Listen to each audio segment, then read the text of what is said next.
Welcome to the deep dive. Today we're tackling something really interesting.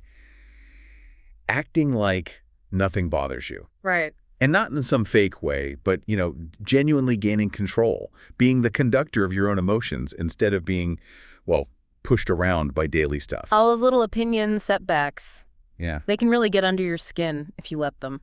Exactly. So the mission here in this deep dive is to pull out some actionable ideas from the sources we looked at. How can you cultivate this nothing bothers me mindset? And just to be clear from the start, this isn't about bottling things up or pretending feelings don't exist. Nope. It's about mastering your response to what happens around you. Big difference. Okay, so let's jump into that first big idea, the power of indifference. The material really hammers this point. Yeah, that true strength isn't about avoiding problems. Right. It's about being sort of unmoved internally by the chaos outside, like that image they used. Oh, walking through a storm. Exactly, just walking through it, totally unflinching. And how does that connect to control? The sources seem to link them directly. Well, think about it. If you're constantly reacting emotionally, you're basically letting external things dictate your internal state. You're giving your power away. Totally. But if you cultivate this indifference, and again, it's not apathy, it's like an inner stillness. Okay. You shift. You go from being reactive to proactive. You become, as the source puts it, the master of your destiny, not the puppet. And this isn't just an internal feeling, right? It changes how others see you. Apparently so. When you project that sense of being unruffled, it gives off this quiet authority. Like you don't need to shout to be heard. Precisely. Think about some historical figures, leaders.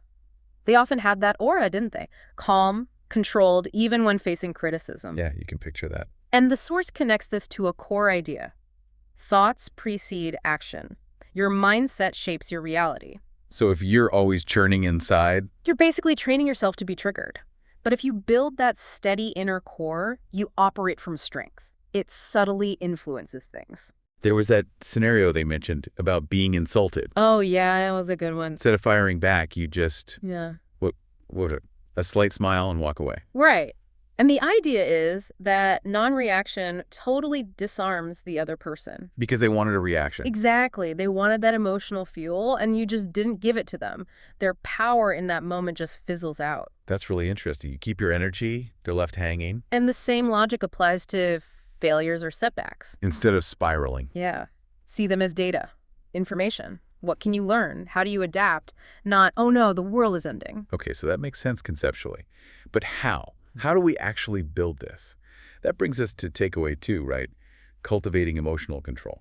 Yeah, and the key thing here is that it's presented as active training, not something you're just born with. Like going to the mental gym. Kind of. It starts with that pause. Before you react, just pause. Ask yourself, is this reaction actually helpful? Does it serve my bigger goals? That pause is crucial, isn't it?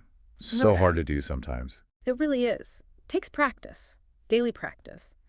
And visualization comes up too. Picturing yourself being calm. Yeah, consciously seeing yourself unaffected by negativity. Yeah. The idea is if you rehearse it mentally, you start to embody it. And they mentioned the side effect, like people find you mysterious. A little bit, yeah. If you're consistently unfazed, it can create this sense of intrigue, maybe even respect. People wonder what makes you tick. Because you're not playing the usual reaction game. Right. But again, the sources stress this isn't about being a robot. Not suppressing feelings. No, it's about choosing. Choosing how much energy you give away. Deciding not to hand over your inner peace to every little thing. And the payoff is less stress, more clarity. Definitely. Less stress, clearer thinking. Challenges start to look less like giant roadblocks and more like, puzzles to figure out. Okay. And it comes back to that idea. Your thoughts shape your reality. Control your thoughts, control your responses. You become the architect of your own fate. That's the phrase they use. Remember that anecdote about the person who lost everything? Yeah, and rebuilt. Exactly. By adopting that detached view, seeing setbacks as lessons, however harsh. It really shows how easily emotional turmoil can just throw you completely off track. Hard to think straight when you're in the middle of that storm. Impossible sometimes. But detachment acts like an anchor. It lets you see obstacles differently, not as walls, but as maybe stepping stones. But it doesn't mean becoming cold. No, absolutely not. The sources are clear on that. It's about being in control, so your emotions work for you, not against you. They serve you, you don't serve them. So practically speaking, what can you do Take a step back in heated moments. Yeah, create that space, breathe, ask yourself, how much will this matter later? Long-term perspective. And having a clear purpose helps too. Definitely. If you know what you're really aiming for, the petty stuff just seems, well, petty. It loses its power over you. Which leads nicely into the third takeaway, this idea of mindful indifference. Right. And it challenges that feeling that we have to care about everything, every opinion, every little drama, every judgment. Oh man, yeah. It's exhausting just thinking about it. Totally. So mindful indifference isn't apathy. It's not caring. It's strategic. Exactly. It's about choosing where you invest your energy because, let's face it, it's finite. You can't spread it thin everywhere. So it's prioritization. Spot on. And they offer that great question as a filter. Will this matter in 5 years? One. That's the one. Such a simple way to cut through the noise. If the answer is no, maybe it doesn't deserve so much of your headspace right now. So indifference here is a conscious choice. What deserves my energy, what doesn't? Precisely. You shift from being constantly reactive, bouncing around emotionally, To being strategically responsive, Yeah. acting with intention. Yeah. And the sources point to those admirable figures again. People who seem unshaken by the world's noise. Because they have a strong sense of self-worth, maybe? That seems to be key. They're grounded. They don't get easily knocked off balance. Like the example of unfair criticism. Right. Responding calmly without getting defensive, that actually earns more respect than lashing out. It shows inner strength. Definitely. And this ties directly into achieving things. If you can stay focused on your goals and ignore the distracting noise, the petty dramas, you just get more done. So things you can actually do. Yeah. Evaluate your reactions. Yeah, make it a habit. When you feel that emotional surge over something small, pause, ask, is this really worth it? And set clear priorities. Know what actually matters to you. Exactly. Because true power, the sources suggest, isn't about everyone liking you. It's about being okay even if they don't. Being unmoved by rejection. Walking away from draining situations. That's the core of it. It's not caring less overall, maybe, but caring wisely, directing that precious energy effectively. Okay, takeaway 4 hits on something big. The trap of seeking approval. This probably resonates with a lot of people. Oh, I think so. It's laid out pretty starkly. When your happiness depends on others' opinions. You've given them the controls. Exactly. You're relying on external validation, and the source is blunt. Nobody else's opinion should matter more than your own sense of self-worth. True confidence comes from inside.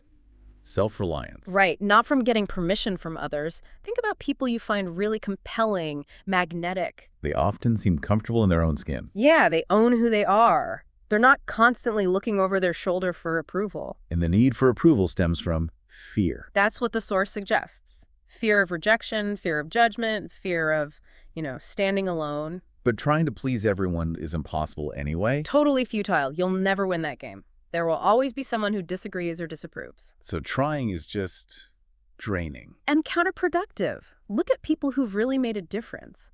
Often, they were driven by their own vision, right? Not by polls or popular opinion. They faced criticism but kept going. Because they believed in what they were doing. So the advice is, question whose opinions you're actually valuing. Are they people who understand your path? Or just noise? So you need to be your own validator. Yes. Learn to recognize your own progress. Celebrate your own wins, even small ones. Build up that internal reservoir. And this isn't about being arrogant. Not at all. It's just about standing firm in your journey.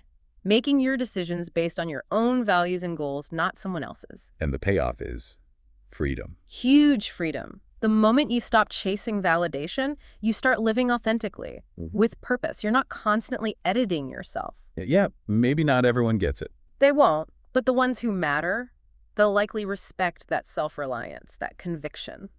Okay, moving to takeaway 5. Handling criticism with logic. Criticism is going to happen, right? It's inevitable. If you put anything out into the world, someone will criticize it. But the source says it's your response that shows your strength. Right. Too many people let criticism define them. They internalize it, let it eat away at their confidence. But it's just words, opinions. Exactly. Often colored by the critic's own stuff. Criticism only has the power you give it. So the idea is to use logic, not just raw emotion, to deal with it. This is a filter. Yeah, a smart filter. Keep the constructive stuff, the feedback that can actually help you improve. And discard the rest. The destructive, negative stuff. Let it go. Often that says more about the critic than about you. The source uses that analogy of a sculptor. Tuning out the noise. Yeah, focusing on their vision, filtering out the irrelevant chatter in the workshop. And consider the source of the criticism, too. Definitely. Right. Does this person have relevant experience? Do they know what they're talking about? Or are they just an armchair critic? A lot of criticism comes from people who haven't done what you're doing. Very true. So facing criticism becomes a test of your emotional resilience. And a calm, logical response shows confidence. Unshakable confidence. Think of all the great figures who faced constant attacks but just kept going because they believed in themselves. So the practice is detach first. Right. When criticism hits, don't react immediately. Step back. Analyze it rationally. Is there any value here? And if not, Let it roll off your back. Move on. That self-conviction makes external opinions much less powerful. so hear it, evaluate it logically, keep moving, don't get derailed. That's the essence of it. Okay, key takeaway 6. Maintaining composure under pressure. Pressure reveals character, they say. It really does, and the sources suggest strong individuals prepare their minds for it. By accepting you can't control everything. That's a big part of it. Detaching from the need for everything to go perfectly according to plan.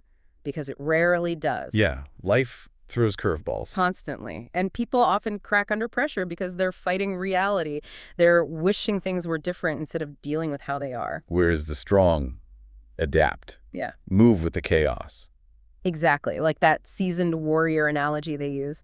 The warrior expects resistance. They don't wish it away. They focus on execution despite it. So training yourself to stay composed is key. It makes you more resilient. Fundamentally unshakable.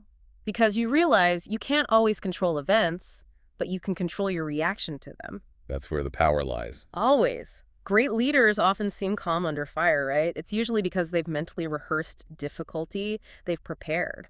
So shift your perspective on pressure. See it as a test. Yeah, a test of your discipline, an opportunity to practice staying centered.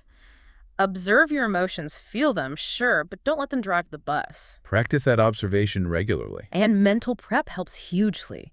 Thinking through potential challenges, worst-case scenarios even, not to dwell, but to be ready. So you're not just relying on hope. You're trained. Exactly. Hope is nice, but mental training is better when things get tough.